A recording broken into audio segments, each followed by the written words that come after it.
अस्सलाम वालेकुम वरहमतुल्लाहि व बरकातुहू। तो बड़ी देर बाद मैं वीडियो बना रहा हूँ। एक्चुअली मैं अभी पाकिस्तान आया हूँ, रमज़ान मुबारक है। अल्लाह पाक सभी के रोज़ों को कबूल फरमाए।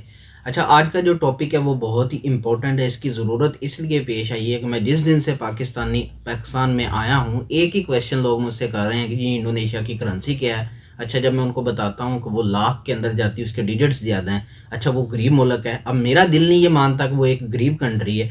तो ये वीडियो इस चीज़ को मैं क्लियर करने के लिए बता रहा हूँ कि जो इंडोनेशिया की करेंसी है वो उसके इतने डिजिट्स ज़्यादा क्यों है और हमारी करेंसी के डिजिट इतने कम क्यों हैं। जबकि ये मैं कहता हूँ कि इंडोनेशिया तरक्की पे है और पाकिस्तान अभी उतनी तरक्की पे नहीं गया। तो इसके ऊपर मैं इस टॉपिक को दो चीज़ों के अंदर मैं डिवाइड करूँगा। पहली है जो परसेंटेज है, कैलकुलेशन है, जो मैं आपको बताऊंगा कि उसकी जीडीपी कितनी है, इसकी जीडीपी है। और दूसरी मैं फिर आपको देसी लफ्ज़ों में बताऊंगा कि क्या रीज़न है अगर इंडोनेशिया की इकोनॉमी इतनी स्ट्रॉन्ग है, वो अपनी करेंसी को स्टेबल क्यों नहीं कर रहे, अपनी करेंसी के स्टेबल डिजिट्स क्यों नहीं कम कर रहे। तो मैं दोनों के ऊपर बात करूँगा। सबसे पहले जो है लिखी पढ़ी बात मैं उसको करना चाहूँगा, ठीक है।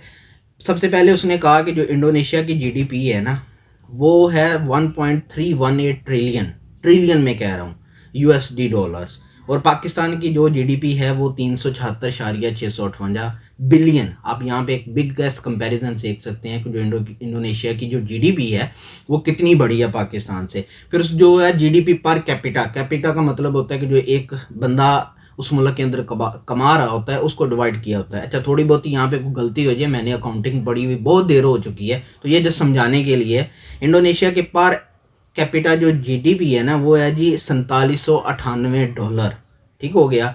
पाकिस्तान की है 1683। फिर एक बहुत सारा बड़ा डिफरेंस है जीडीपी पर कैपिटा के अंदर। उसके बाद डेप्थ की बात करूँ तो डेप्थ टू जीडीपी रेशो इंडोनेशिया की है 40.14 और पाकिस्तान की है 76.20। ये डेप्थ टू जीडीपी रेशो जो मेरी अकल समझ में आती है कि जो हमने दुनिया का कर्जा देना है उसकी रेशो बयान की गई है। इसमें भी कितना बड़ा अंतर आ रहा है। अंतर इंडोनेशियन लफ्ज़, इंडोनेशियन कह रहा हूँ, इंडिया का लफ्ज़ है, बड़ी सारी फिल्में देखी हैं। डिफरेंस आ रहा है, ठीक हो गया, फ़र्क आ रहा है। उसके बाद एक डेफिसिट की बात करें। डेफिसिट मेरे ख्याल से वही है कि जब हम ये खबरें देखते हैं, जब साल का बजट आता है, बताते हैं कि इतने खसारे के अंदर जा रहा है। ये डेफिसिट है इंडोनेशिया के बजट का 2.34। और अगर पाकिस्तान की बात करूँ सालाना की 7.83, क्या डिफरेंस आ रहा है। तो ये भी एक बहुत बड़ा है। अच्छा, उसके बाद एजुकेशन और हेल्थ की बात करूँ तो इंडोनेशिया 19.15 अपने बजट का एजुकेशन के ऊपर स्पेंड करती है और 8.73 अपनी हेल्थ के ऊपर इस्तेमाल करती है। अगर पाकिस्तान की बात करूँ तो पाकिस्तान 11.59 अपनी एजुकेशन के ऊपर करता है, 7 समथिंग कम, और 4.30% अपनी हेल्थ के ऊपर करता है, वो भी 4 कम इंडोनेशिया से करता है। अब यहाँ पे भी देख सकते हैं कितना डिफरेंस है कि अपनी जीडीपी की कम परसेंटेज अपने लोगों के ऊपर स्पेंड करना।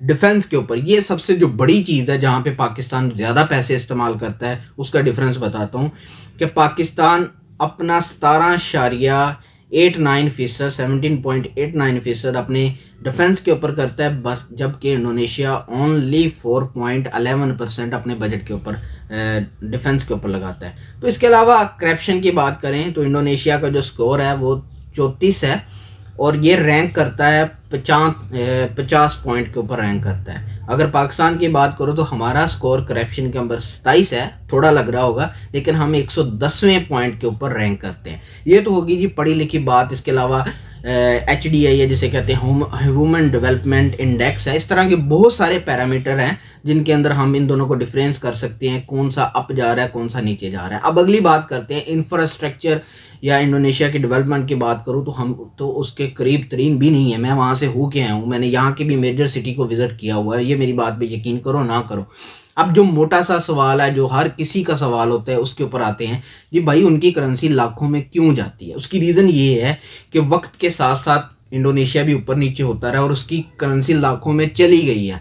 अब उसकी 2013 से लेके अब तक उनकी गवर्नमेंट का ये प्लान है कि उन्होंने अपनी करेंसी के 3 डिजिट्स को कम करना है। यानी कि अगर 1 लाख का नोट है, उसके ने 3 डिजिट्स को कम करना है। 1 लाख का नोट सबसे बड़ा वाला नोट है उनका, तो अगर वो उसके 3 डिजिट को कम करते हैं तो वो बन जाएगा 100।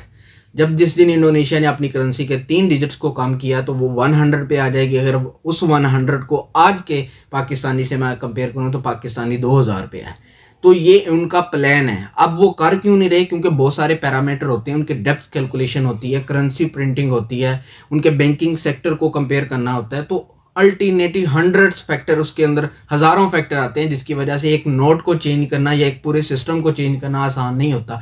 लेकिन इस ऑफिशियल उनके पार्ट का प्लान है कि उन्होंने अपने 3 डिजिट्स को ख़त्म करना है। तो अगर वो अपने 3 डिजिट्स को सडनली ख़त्म करते हैं तो उनका 100 रुपया जो सबसे बड़ा नोट बन जाएगा वो पाकिस्तानी 2000 रुपये के कंपेयर हो जाएगा।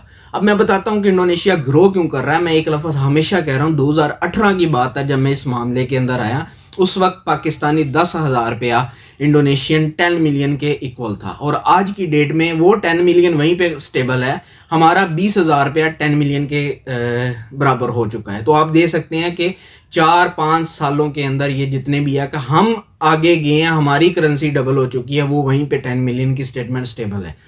बाकी अगर आप इस वीडियो का रिस्पांस अच्छा आएगा तो इंशाल्लाह ताला अगली वीडियो में आप लोगों को करेंसी को किस तरह समझना है, इनकी गिनती किस तरह है, वो आप लोगों को एक वीडियो के अंदर सिखाऊंगा। उम्मीद है वो जो लोगों को ये कन्फ्यूजन थी, मैं यहाँ पे बता के थक गया था कि यार आप लाखों को ना देखो, उसके जो दूसरी परसेंटेज मैंने आपको बताई हैं जो हर मुल्क के अंदर एक क्रिटिक पॉइंट रखती हैं उसको मेजरमेंट करने का, उसका डेप्थ रेशियो कितना है, वो ग्रे एरिया में है, या ह्यूमन डेवलपमेंट इंडेक्स कितना है, एग्रीकल्चर की परसेंटेज क्या है, डिफेंस बजट्स में कितनी है, तो वो सारी चीज़ें कंपेयर करो तो वो हमसे कहीं से आगे, और वैसे भी हकीकतन आगे हैं।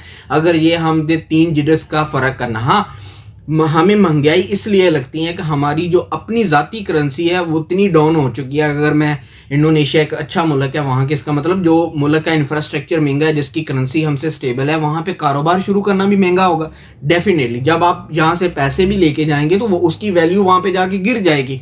वजह के एक एस्टेब्लिश कंट्री के अंदर, फॉर एग्जांपल मैं गाँव में एक मेरी दुकान 5 लाख रुपए की बन रही है, मैं कहूँ वो 5 लाख की दुकान में लाहौर में जाके उसके किसी गरीब तरीन एरिया में बनाना चाहूँ तो उसकी वैल्यू 2.5 लाख रह जाएगी, क्योंकि वहाँ पे प्रॉपर्टी महंगी है, इंफ्रास्ट्रक्चर महंगा है, लिविंग स्टैंडर्ड महंगा है। तो डेफिनेटली जब हम यहाँ से पैसे लेके जाएंगे तो वो सारी चीज़ें वहाँ पे जाके हाफ रह जाती हैं। फॉर एग्जांपल मैं अक्सर लोगों को ये कहता हूँ कि अगर आप पाकिस्तान से 1 लाख रुपया रह जाते तो इंडोनेशिया में उस 1 लाख की वैल्यू 50,000 जाके, जितने हम पाकिस्तान के अंदर 50,000 के काम कर सकते हैं उतने ही हम इंडोनेशिया में करेंगे।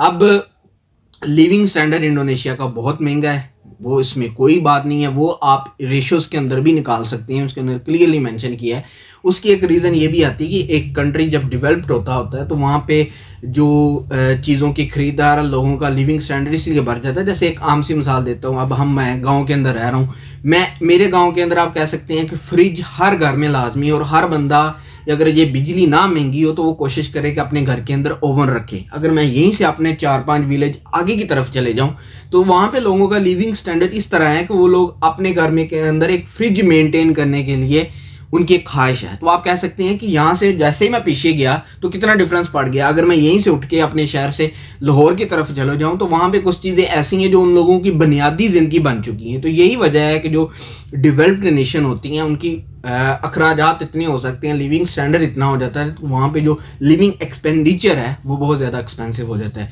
उम्मीद है आप लोगों को मैं जो चीज़ समझाने की कोशिश कर रहा है कि यार डिजिट्स के पीछे ना जाओ। अगर आपने इतना डीपली देखना है तो आप ये देखो कि उसकी इकोनॉमी कितनी है, पर कैपिटा इनकम कितनी है, उस कंट्री के ऊपर डेप्थ रेशो कितनी है, या मल्टीपल अदर फैक्टर जो उसमें आते हैं, आप उन लोगों को देखें। उम्मीद आप लोगों को वीडियो जो मैं बताना चाह रहा हूँ समझ आ रही है। मिलते हैं अगली वीडियो में। इस वीडियो को लाइक और शेयर और कमेंट लाजमी कीजिए। अगर इसके ऊपर रिस्पॉन्स अच्छा आया तो मैं इसी टॉपिक के ऊपर आपको मुख्तलिफ वीडियोस बना के दिखाऊंगा कि यार इस करेंसी नोट की ये शेप है, इसको क्या कहते हैं इंडोनेशियन ज़बान में, या ब्ला ब्ला ब्ला जो भी चीज़ें हैं। क्योंकि मैं पहले वेट कर रहा था, इस तरह की चीज़ें इंटरनेट के ऊपर पहले कभी नहीं किसी ने डाली उर्दू ज़बान में।